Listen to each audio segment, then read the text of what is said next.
संत ना देखा ऐसा संत ना देखा, जिनके जीवन का है पन्ना, जिनके जीवन का हर पन्ना संयम में डूबा। संत ना देखा ऐसा ग्रंथ ना ग्रंथ ना देखा, जिनके जीवन का है पन्ना, जिनके जीवन का हर पन्ना संयम में डूबा। संत ना देखा ऐसा ग्रंथ ना देखा, जिनके जीवन का है पन्ना, जिनके जीवन का हर पन्ना संयम में डूबा। संत ना देखा ऐसा ग्रंथ ना देखा।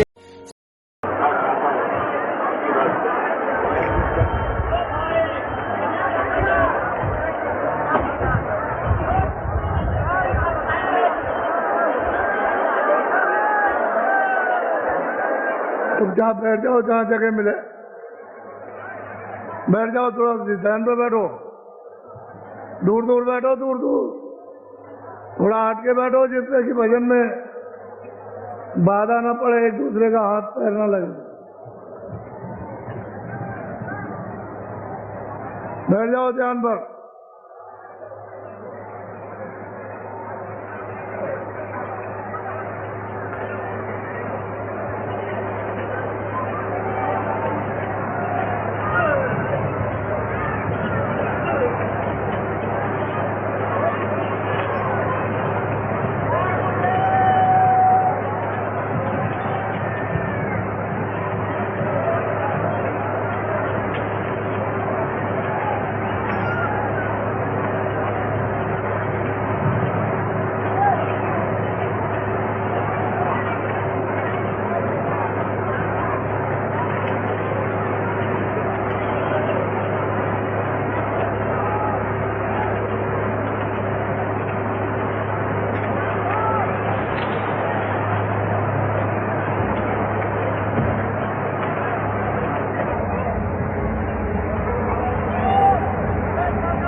गुरुदेव नाम कीर्तन।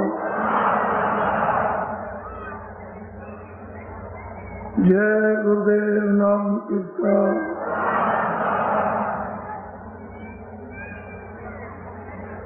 जय गुरुदेव नाम कीर्तन।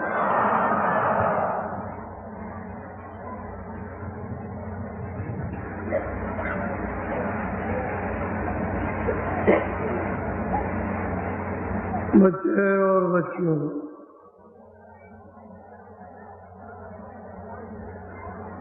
आपका गृहस्थाश्रम है।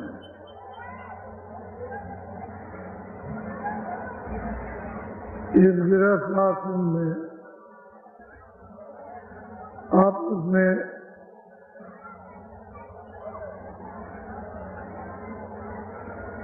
क्रोध ज्यादा मत किया करो। क्रोध चांडाल का राक्षस देवता है। सवार हो जाएगा तो बुद्धि कुछ भी नहीं करेगी, बुद्धि को नष्ट कर देगा। उससे अच्छा ये है एक पति कुछ पत्नी से कहे तो पत्नी को चाहिए चुप करे, वो दो चार बार बोलेगा, जब पत्नी कोई जवाब नहीं देगी तो चुप हो जाएगा।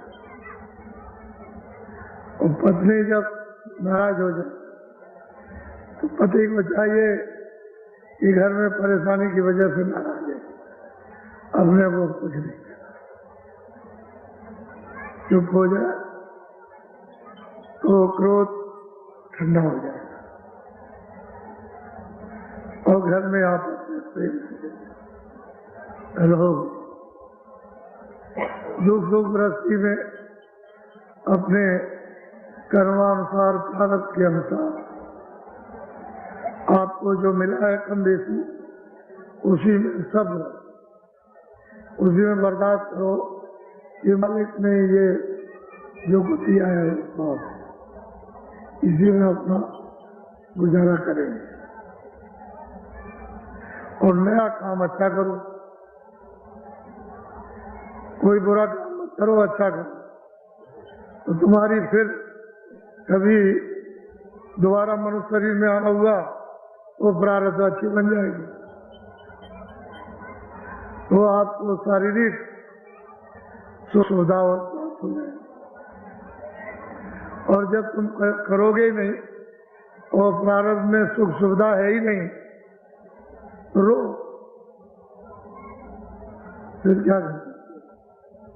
इसलिए गृहस्थी में प्रेम से मेल जोड़ कि हमको रहना है, बर्तन है खटपट हो गए और थोड़ी देर के बाद, इसी तरह गृहस्थी में यात्रा पूरी होती है। नहीं तो गृहस्थी की यात्रा बड़ी खराब है। वैसे ये आश्रम सबसे अच्छा, अगर ना समझे ये आश्रम सबसे खराब,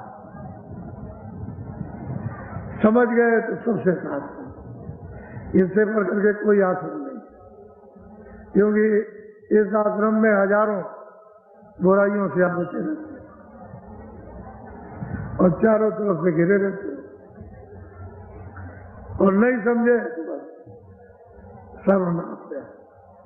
तो थोड़ा सा घर घर में पति पत्नी सास ससुर बहू थोड़ा सा विचार, अगर सास ससुर कहते हैं बहू चुप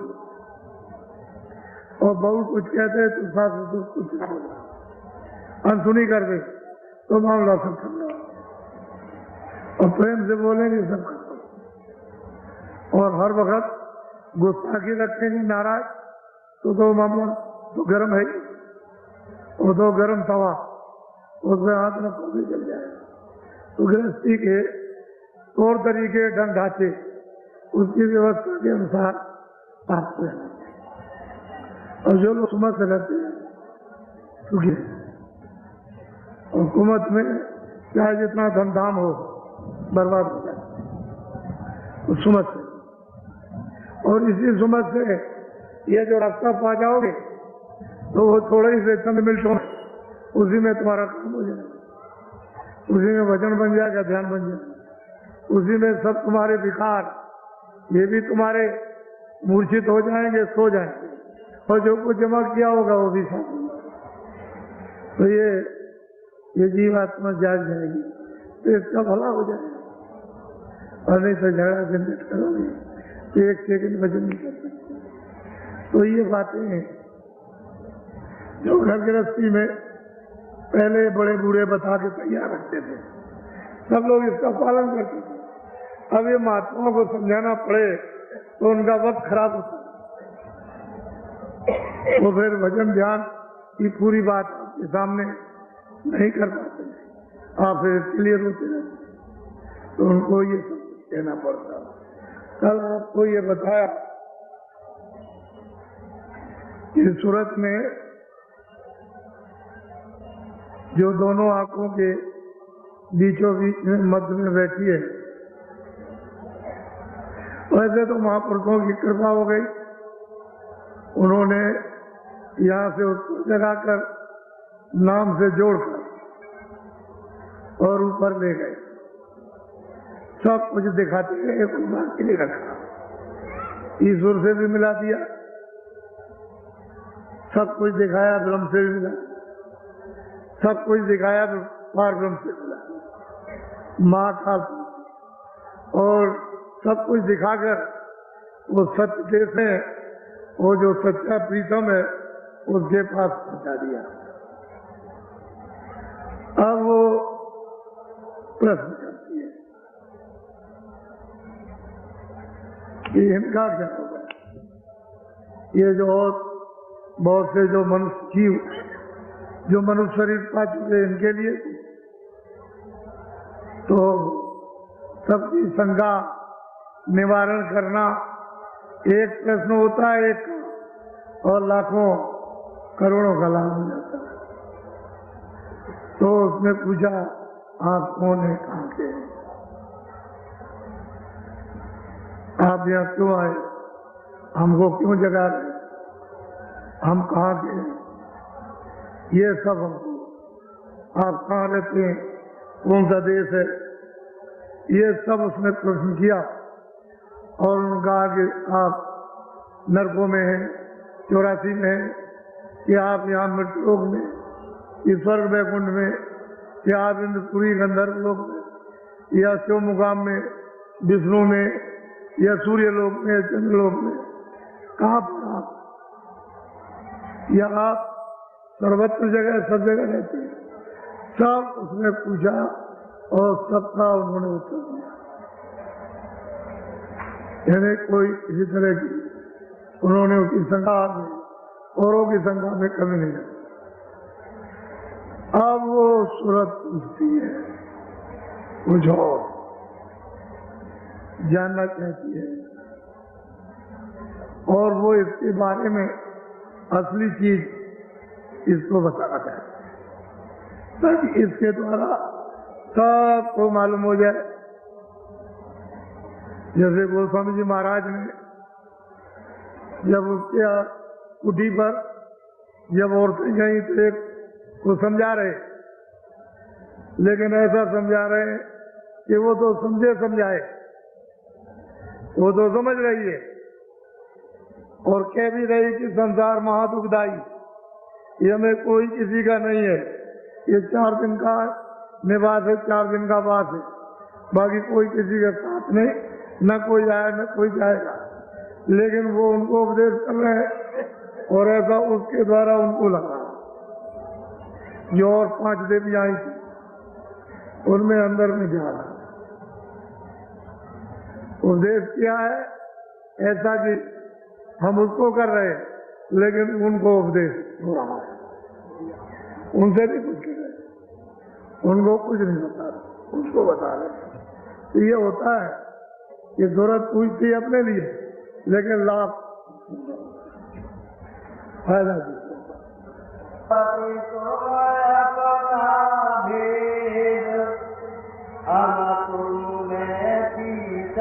अब वो कहते हैं कि देख सूरत, तू अपना भेद सुन। तेरा भेद क्या था कि तुझ मुझ में थी, अभेद कोई मैं था, मुझ में थी, अभेद थी, कोई भेदभाव नहीं था। मेरा रूप था, मेरा आनंद था, मेरी शक्ति थी, मेरा ज्ञान था, इससे तो अलग कुछ ही नहीं। अभेद थी, कोई भेदभाव था नहीं। जो मैं था वो तू, और तू है वो मैं हूं। अब वो महापुरुष है, उसको उसके प्रश्न का उत्तर देकर समझा, क्यों समझ में आएगा ये यहाँ से वहां पहुंच गए, तब उसकी समझ में आएगा कि उसको ले आएंगे, क्योंकि वो भी यही है, वो भी है, और वो भी जा रहे हैं, वो भी जा रही। तो वहां जब पहुंची तो कोई भेद नहीं, जहाँ की बूंद थी उसी सिंध में सिरा गई, उसमें लय हो गई। जल की बूंद समुद्र में गिरे, समुद्र रूप, फिर उसको कोई बूंद नहीं कहता, समुद्र कहते। यही सूरत जब वहां पहुंच जाएगी तो समुद्र है, फिर सूरत नहीं है, बूंद नहीं, वो शब्द रूप है, और वहां सब शब्द ही शब्द है। वो कहते हैं कि देख सूरत तू अपना भेद, तू मुझ में अभेद थी, मुझसे अलग तो थी नहीं, इस समुद्र से बाहर तो गई नहीं थी, इसी में थी। बोलो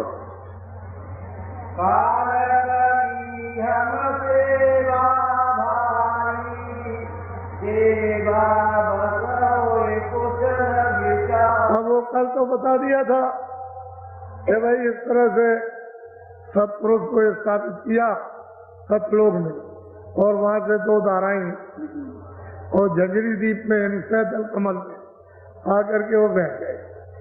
यहीं से त्रिलोकी की बैठ करके रचना की है। तो कहते हैं कि उन्होंने झंझरी द्वीप में सैदल कमल में इन्होंने सबने तपस्या की, अपनी अखंड कर रहे, ईश्वर भी कर रहे, ब्रह्म भी कर रहे, महाकाल, और जो 12 गुप्त जो सतपुरुष के पुत्र हैं वो सब के सब अखंड उसी सतपुरुष का सब ध्यान कर रहे हैं। तो कहने लगे कि भाई मैंने इन सबको बाहर निकाल दिया, अपने से अलग कर दिया। इन्होंने फिर तपस्या की, सेवा की, अखंड ध्यान दिया, तो मैं इनकी सेवा से इनके ध्यान से हे सूरत मैं प्रसन्न हो गया।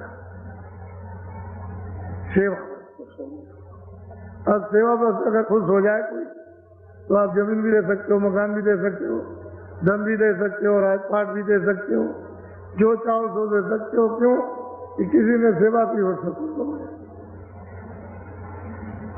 तो सब कुछ दिया जाता। अब इसको कोई क्या रोकेगा? अब उनकी इच्छा थी, उनकी मौत थी, मर्जी थी, उन्होंने अपने से अलग किया, इन्होंने सेवा की। और थोड़े दिन नहीं, कितने अनगिनती सतयुग त्रेता द्वापर, कितने कल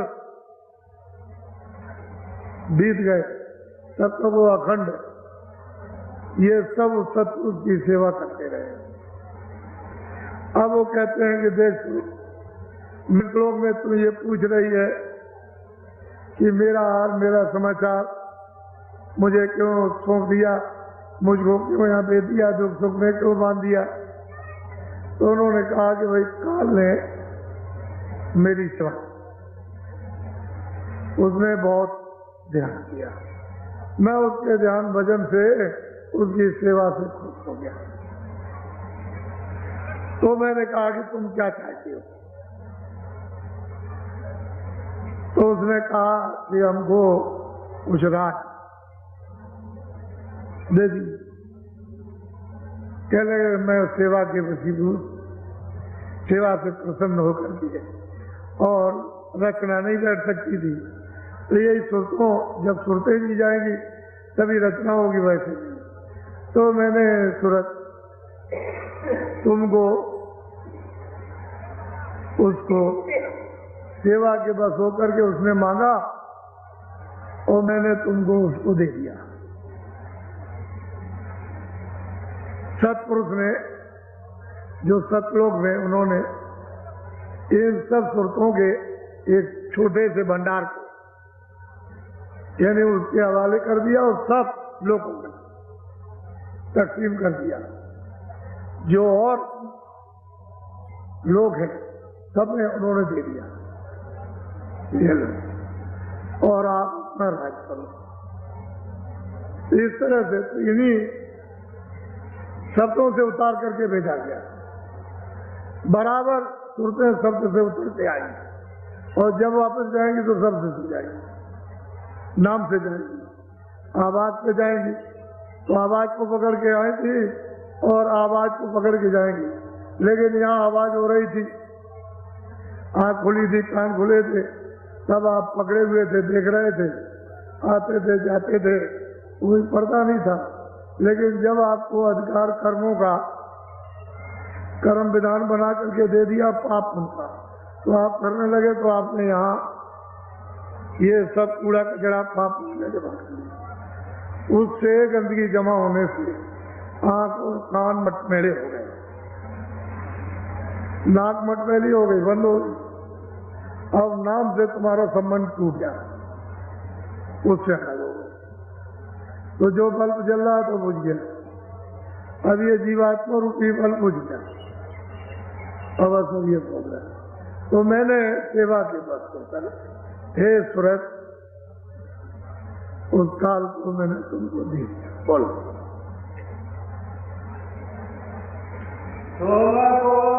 आप नीचे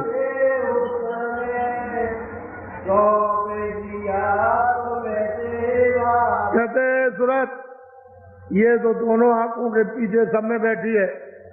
कह लगे उसने हम सेवा की और मैंने सेवा की उसकी, खुश होकर के और उसको तुमको दे दिया। सुबह बोलो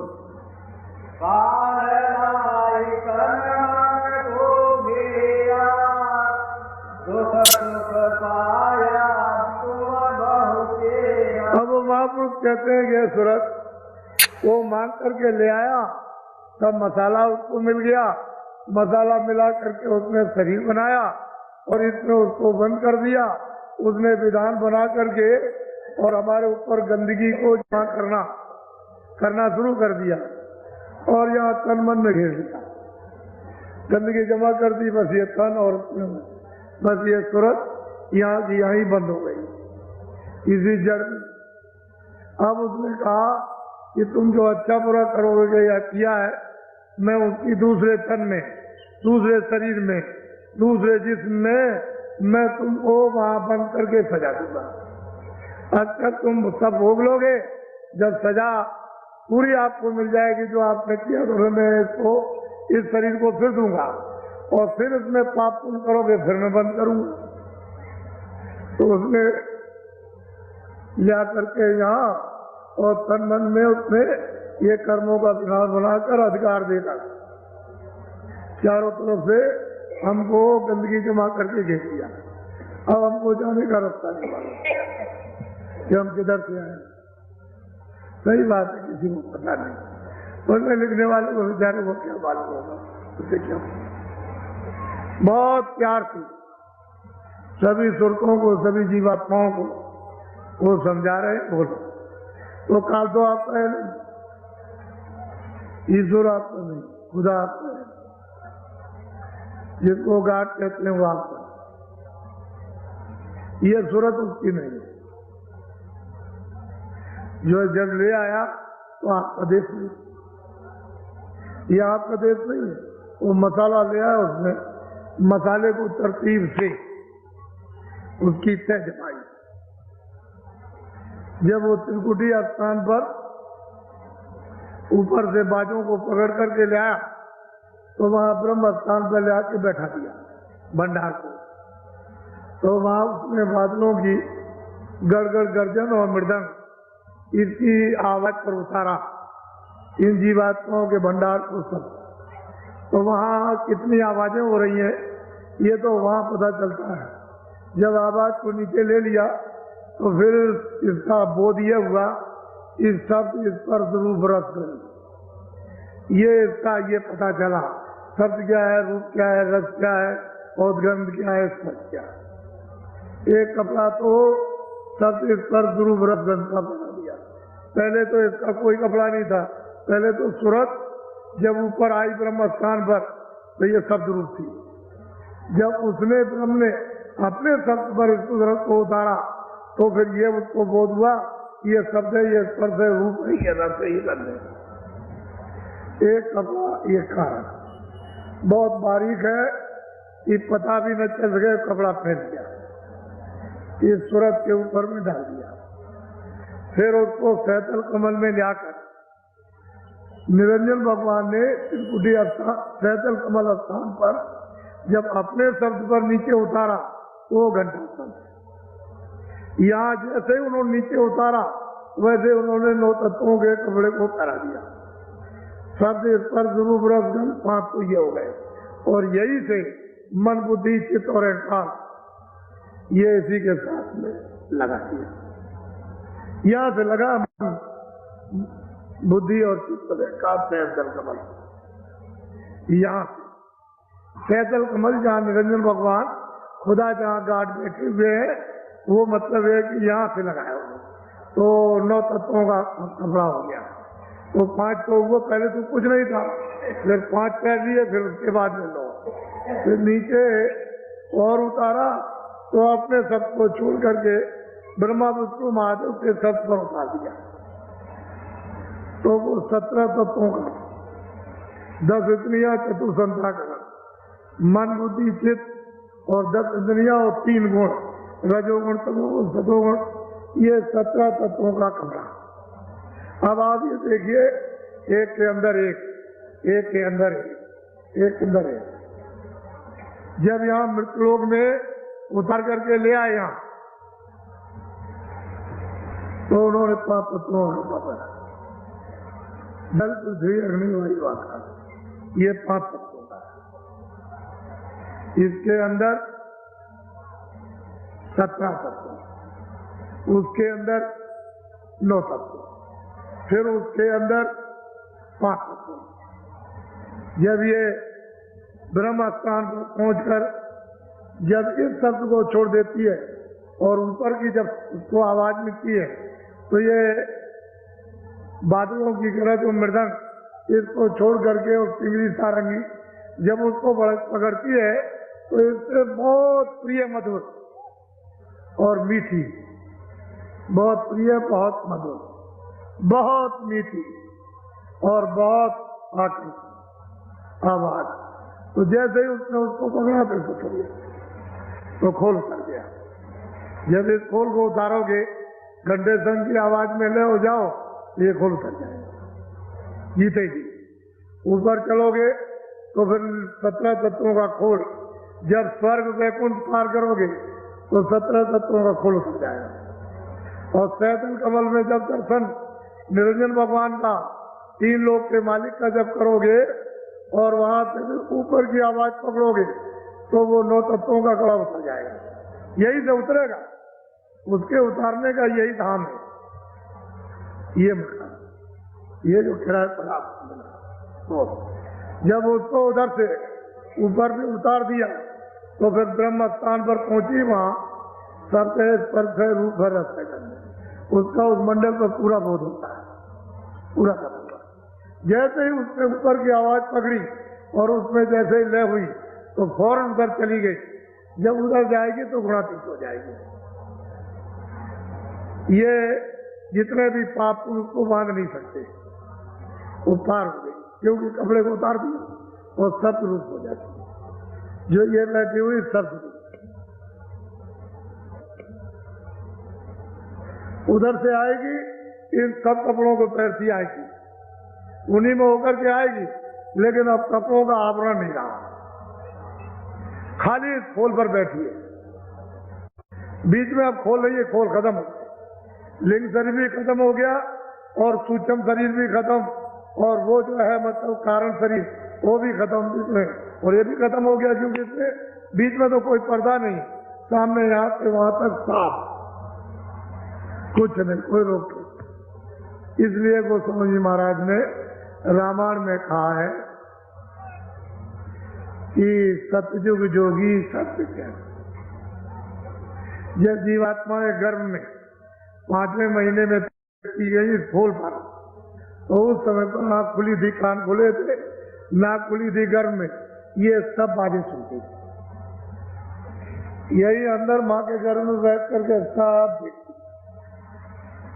पूरा का पूरा पर्दा सब का सब खुला हुआ था, अंदर से कोई पर्दा किसी भी मंडल पर बंद नहीं।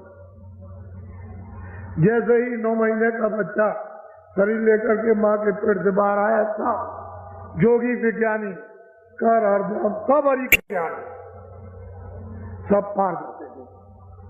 उस समय तो कोई पाप नहीं था, वेद तत्व शास्त्र होते थे, अच्छा बुरा सत्य सत्य न्याय अन्याय। ये तो बहुत समय के बाद, कितने युग बीतने के बाद, और कितनी जीवात्माएं पहुंच गई वापिस। जिनको लेकर के आए थे वो बहुत चली गई वापिस, तब तक कोई बंधन नहीं था।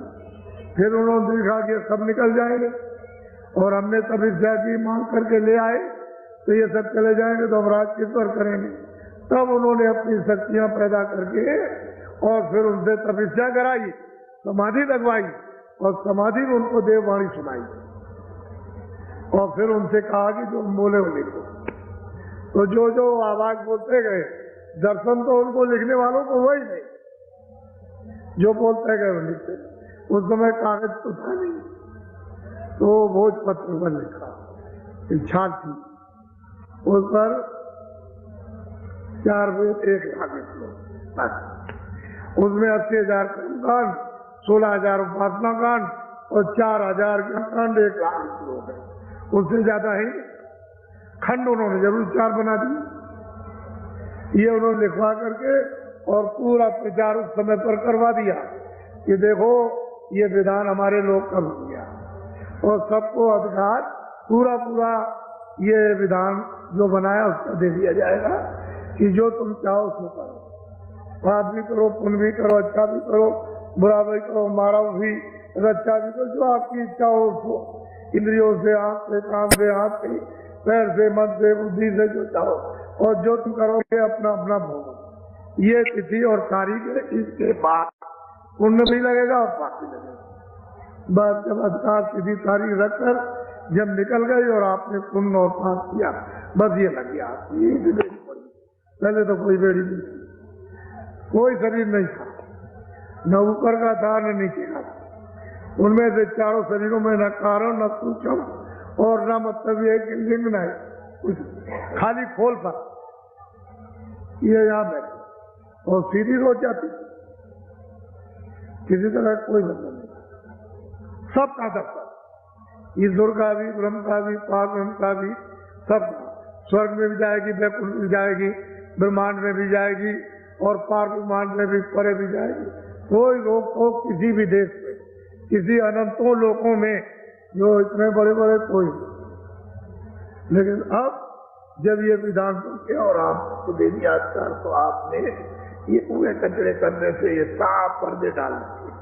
तो इसमें कुछ ऐसे कि जो यहाँ बांध के रखेंगे, कुछ ऐसे उनमें से कर्म है जो मतलब ये है कि लिंग शरीर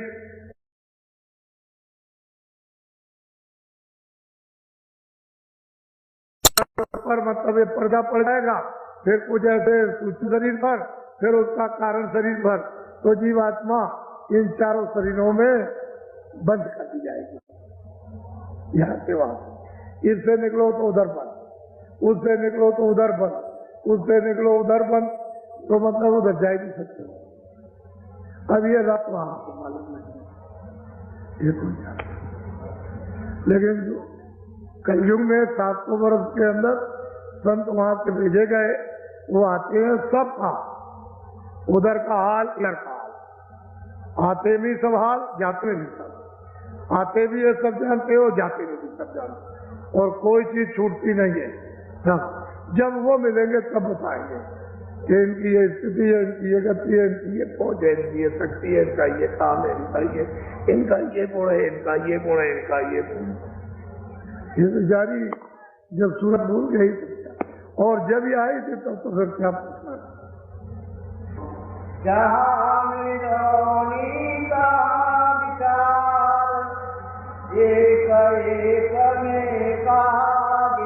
अब वो कहते हैं जहाँ मिलोनी है, अब स्कूल की मिलोनी है तो वहाँ अलग अलग भिन्न है, जहाँ मिलोनी वहाँ विचार, और जहाँ मिलोनी नहीं है वहाँ कोई विचार नहीं।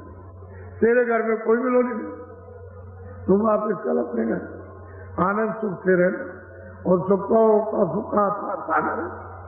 अब यहाँ पड़ी ये देख लेते, तो जिसको पहुंचा दिया वही कष्ट कर रहे हैं और वो आपके लिए।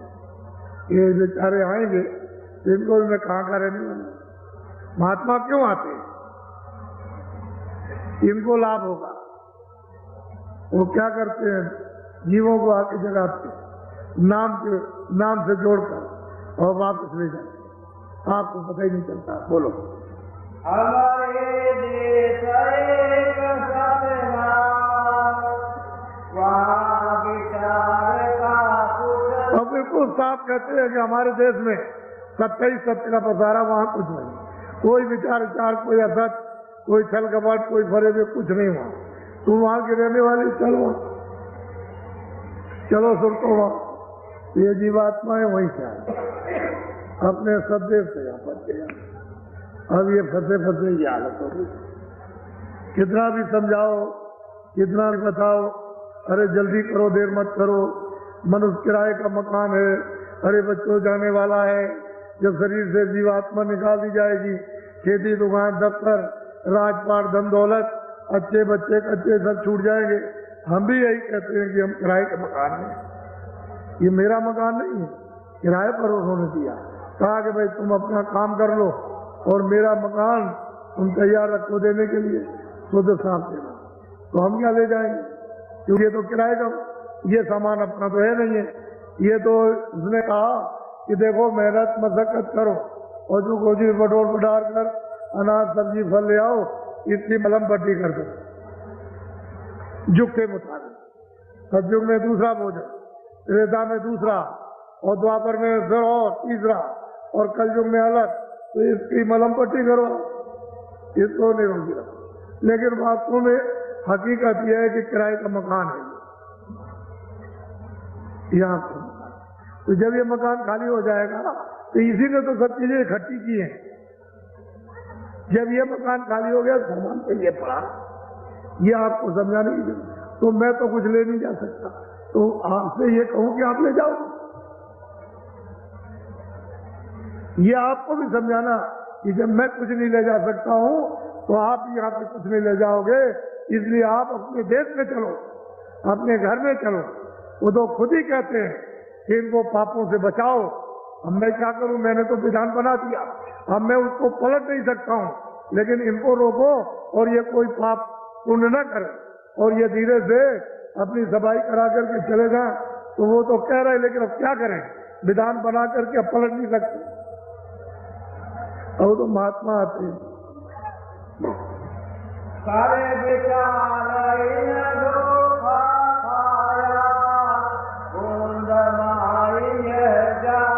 बस कहते हैं कि विचार जहां मतलब माया के जाल में आए, बस विचार इन्होंने सबने धोखा खाया, और बुंद के बुंद में फिर चारों खानों में फंसे रह गए।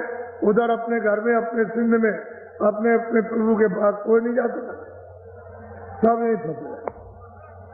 तो आपको उत्तर मिल गया। मुझे तो सिर्फ इतनी ही बात आपको बतानी है कि मैं कोई अपनी तरफ से नहीं कह रहा हूं। और भी महापुरुष समय समय पर आए, उन्होंने भी कहा, लेकिन ये किताबें उन्हीं के काम आएगी जो उधर आता जाता। जब तक आने जाने वाला नहीं मिलेगा, तब तक इन किताबों का प्रमाण कोई नहीं दे सकता। जो उधर आएगा जाएगा और उधर देखेगा, जिसकी जीवात्मा जाग जाएगी, जो उधर उन पदों को जो प्राप्त करेगा, उन लोगों को, वो तो इन किताबों का प्रमाण दे सकते, बाकी कोई नहीं दे सकता। कि उनके पास तो मतलब ये ज्ञान है, वो आध्यात्मिक ज्ञान नहीं। तो ये तो झगड़े वाला ज्ञान है, तो झगड़े वाला इसमें क्या समझ में आएगा। ये तो कोई साधना तो आपने की नहीं, और वो साधना का आध्यात्मिक ज्ञान है, ये भौतिक बुद्धि का ज्ञान।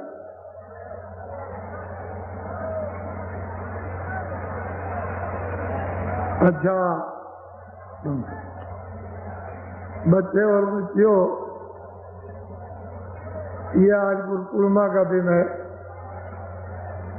हिंदुस्तान में लोग इस गुरु पूर्णिमा के यानी उत्सव को इसलिए मनाया करते हैं कि हमारे गुरु हम पर दया करें और हमारी आत्मा को जन्म मरण 84 से बचाए। इसलिए लोग यानी पूजा करते हैं और उनसे आशीर्वाद चाहते हैं। ये बहुत दिनों से ये उत्सव गुरु पूर्णिमा का, पूनम का चलता चला आ रहा। उस समय के लोग तो कुछ जगे हुए थे, तब उन्होंने ये रखा था, लेकिन अब आपने इसको मतलब ये है कि एक बाहरी त्योहार बना दिया। ये बाहरी त्योहार नहीं है, अंतर जीवात्मा के कल्याण का त्योहार था, कल्याण का नहीं था। ये नीम सारण है 88,000। अब तो आप उसको भूल गए हो। चरितार्थ में भी, वास्तव में कहने में भी आपके नहीं आता कि 88,000 ऋषि आए थे, इस तरह की मंत्रणा की थी। तो लोग इसको बहुत कम देश में जानते हैं, लेकिन इतना बड़ा समुदाय जो आपका इस समय पर आपने कभी भी यहाँ नहीं देखा, वो आपके समझ मैं तो कुछ इसके बारे में कहना नहीं चाहता हूँ, लेकिन आपके सम की चर्चाएं आपस में ये हो रही है कि जब से द्वापर खत्म हुआ होगा, जब से यहाँ पर ऋषि आए होंगे, उसके बाद तो इस तरह का दृश्य कभी आया नहीं। मैं यही बात, एक पवित्र स्थान की पवित्रता को सब लोगों को रखना ही चाहिए था। इस भूमि के लोगों को वो काम करना चाहिए था कि उच्च कोट मानवता, मनुष्यता का, सत्यता का, आदर का, सेवा का, सद्भाव का और आत्म कल्याण का। अगर ये आप पकड़े रहते तो कहीं न कहीं से महात्मा आ जाकर और जल्दी से तुम्हारी जीवात्मा को उठा लेते और ले जाके पहुंचा देते। देर नहीं लगती तो स्थान की कर्मा मतलब है कैसे आलोक हो जाती है विकारों, बुराइयों, छल से, कपट से, फरेब से, जीव हिंसा से, मनुष्य के धोखे से, झूठ छल से, ये उस स्थान की गर्मा आलोक हो जाती है। लेकिन ये सृष्टि है वो ऋषियों मुनियों की, प्राचीन संतों की अब की, तो इसमें कोई ना कोई तो आता रहे, कोई आए। तो ये दृश्य आपके साथ कितने आदमी टेंटों में, ये पूरा का पूरा यहाँ आपने कहा तो नहीं, इसलिए मैं कोई संसारी आदमी नहीं, मैं पहले भी नहीं था। मैं ये कहा करता था कि मैं संसारी, उतनी तो बात आपको बता सकता हूँ जितने फंसे हुए हो, लेकिन मैं संसारी नहीं, मुझे संसार की कोई इच्छा नहीं। इतनी इच्छा है कि तुम जाग जाओ, ये जीवात्मा शुद्ध साफ होकर अपने घर की तरफ चल पड़े, इसका भला हो जाए। ये तो सेवा की इच्छा है, लेकिन और कोई इच्छा, और तो एक किराए का मकान जो मेरे भागता है बना दिया, वो तो मुझे उतनी इसकी सेवा के लिए रोज मिलेगा, एक श्वास लेके उसको मिल जाएगा। बाकी उसका त्याग है कि हम वो चीज जो मिल रही उसको किसी और काम में लगा दें और किसी के काम में आ जाए तो अच्छी बात है। ये दृश्य आप देख रहे हैं।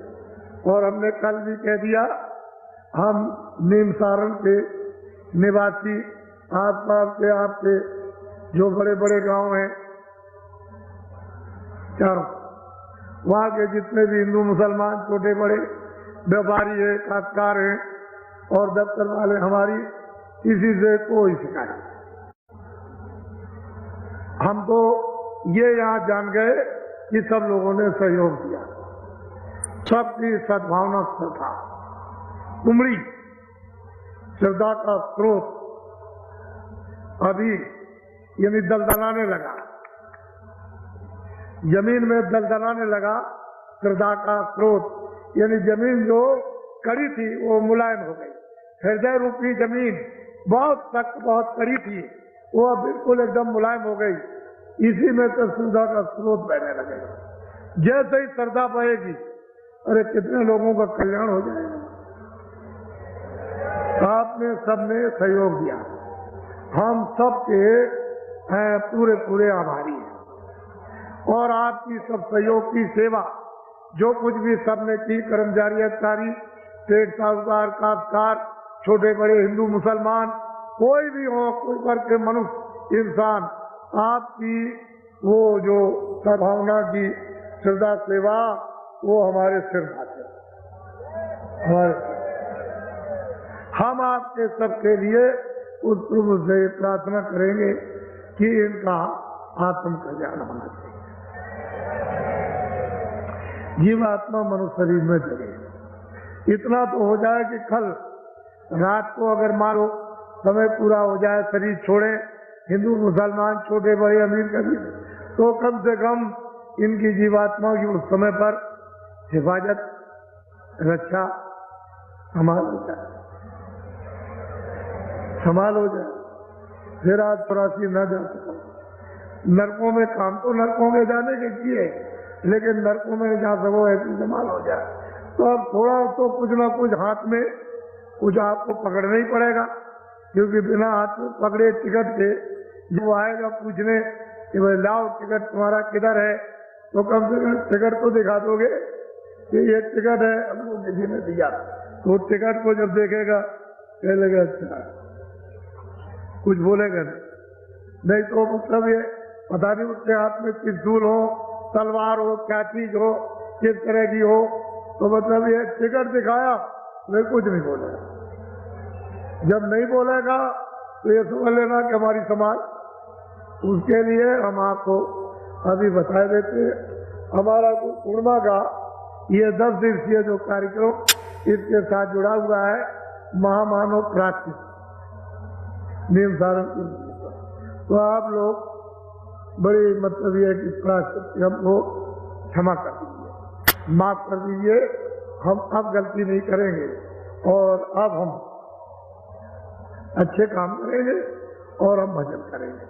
वो आपको भजन का रास्ता हम बता रहे हैं, हम इनकार कब करते, हम आपको भजन का रास्ता देंगे, आप भजन और जल्दी से छुटकारा हो जाए। तो दोनों तरफ से, इधर आपने भी प्रार्थना की, इधर मैंने भी प्रार्थना की दरवाजे पर, उसने उधर से सुना भी कि इधर से ये भी प्रार्थना और आप भी प्रार्थना अपनी माफी की कर रहे हो, तो दया तो संभावी जुड़ जाएगी। फिर उसमें संदेह वाली बात नहीं, लेकिन प्रार्थना तो करना चाहिए।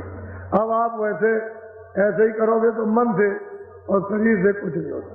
इस जीवात्मा से प्रार्थना करो, ये हरि का दरवाजा यहाँ इस जगह, यही प्रार्थना करो और यहीं पर चेतन जीवात्मा को चेतन दरवाजे पर पटको, खटखटाओ, इस तरह से जोर से बुलाओ तो ऊपर से आवाज देगा कि सूरत, ये मेरी आवाज है, तो इसको पकड़ ले और पकड़ के मेरे पास आ। वो जरूर बोलेगा। जब तुम खटखटाओगे तो आवाज देगा मैं इधर हूं। जब वो आवाज दे तो उसको पकड़, वो तुमको बुलाएगा अपने पास पहुंचने के लिए। मेरी आवाज को पकड़े आओ, चलिए आओ पकड़ कर, और जहां मैं बैठा हूं उसी आपको पकड़े आओ। मुझ में से जो आवाज निकल रही तो मेरे पास आ जाओगे, मेरा दर्शन हो जाएगा। सीधा सीधा तो मोटी बात। वैसे आज भी लोग आ रहे, लिख करके भेजा है ये स्पेशल गाड़ी दिन में 12:15 बजे ऐसा कुछ काम, तो आप जानकारी प्राप्त, चलो 12 बजे सही। अब वो तो कागज हमको मिल जाएगा, तो 12 बजे सुबह तो आप पहुंचे, गाड़ी यहाँ से जाएगी। वो इतना बगैर स्पेशल बस कार ये वो लगाए हुए जल्दी नहीं खिंचेगा।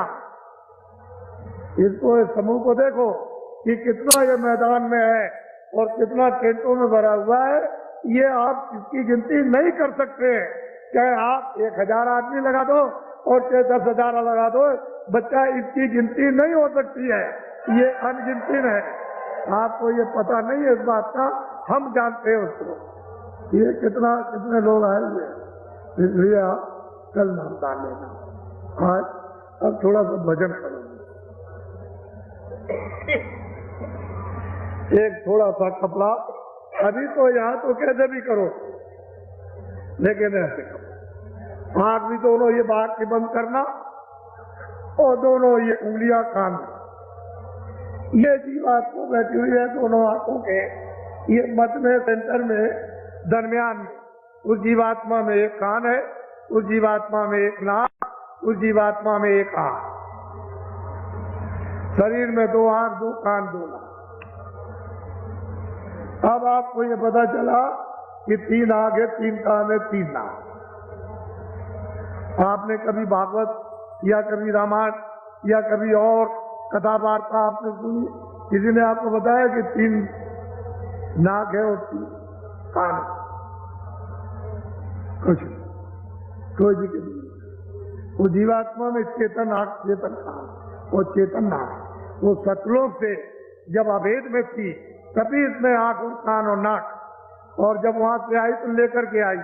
ये तो जब इस पर पर्दा नहीं था तब तो इसकी आंख और कान और नाक खुली हुई थी, तभी तो जाती थी।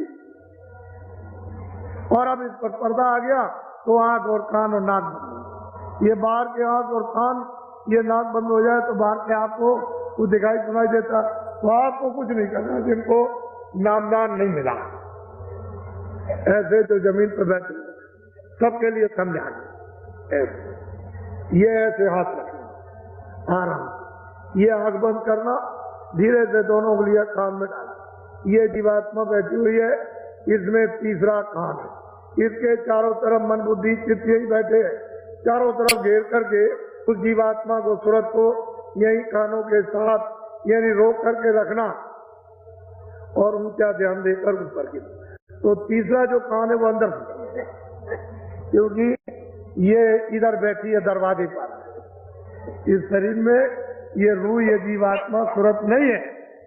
ऐसे करो तो इधर बैठी, ऐसे करो तो इधर, लेकिन ये जो आकाश है वो यही तक। ये दो आंखों का वो कान का और दो नाक का, लेकिन जीवात्मा इसके ऊपर बैठी है। इसमें एक आंख है, एक कान है, एक नाक है। तो इसी के ऊपर से देखो, इसी के ऊपर से सुनो, ऊपर से जमीन से आवाज आ रही है ऊपर। सुनाई क्यों नहीं देता कि यहाँ कर्मों की सब गंदगी जमा, तो इसको दबा दिया, आंख भी बंद, कान भी बंद, नाक भी बंद।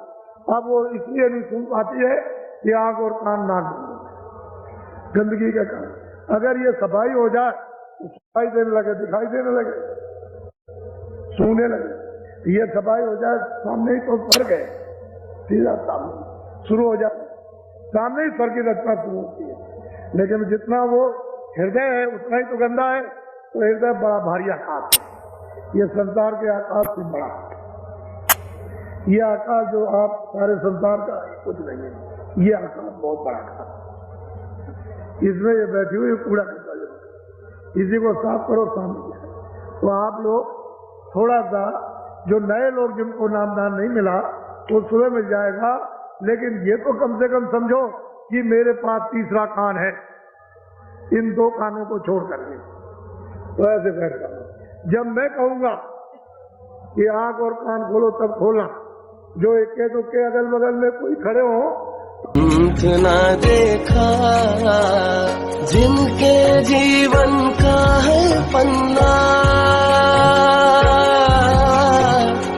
जिनके जीवन का हर पन्ना संयम में डूबा, संत ना देखा ऐसा ग्रंथ ना दे।